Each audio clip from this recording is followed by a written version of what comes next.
আসসালামু আলাইকুম। এটা আমরা জাফর ইউনিয়ন দরিকান্দি বাড়ি। আজকে কোম্পানিগঞ্জ বাজার ইসলামিক ব্যাংকের থেকে 5.5 লক্ষ টাকা সে উঠাইছে।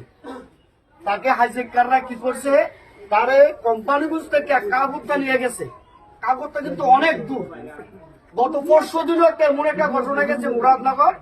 এই লোকগুলি আল্লাহ কাপুর রহমে জানে, এখন তার অবস্থা সিরিয়াস খারাপ। দেখেন তারে নিয়ে কাগজটা পাইছে। আচ্ছা, তারা কয়েকজনে গিয়া তারা কাগজটার থেকে নামছে 5.5 লাখ টাকা নিয়ে গেছে। 5,60,000 টাকা। এমন যদি পরিস্থিতি হয়, মানুষ নিরাপত্তাহীন হয়, ব্যাংকের থেকে টাকা তোলার সময় যদি এই ধরনের হাইজেকাররা এত করে তাহলে তো তার জান ধরে টানাটানি। 5,60,000 টাকা নিচে মোবাইলটাও নিয়ে গেছে। তো যারা ভিডিওটা দেখতেছেন, আমি আপনাদের উদ্দেশ্যে বলছি, এই ভিডিও বন্ধ করেন। অনুরোধ করিয়া যারা ব্যাংকে যাবেন, একজন যাবেন না, 2 জন যাবেন। একজন গেলে অবস্থা খুব খারাপ। দেখেন তার অবস্থাটা কি হচ্ছে। আজকে 5,60,000 টাকা নিয়ে গেছে।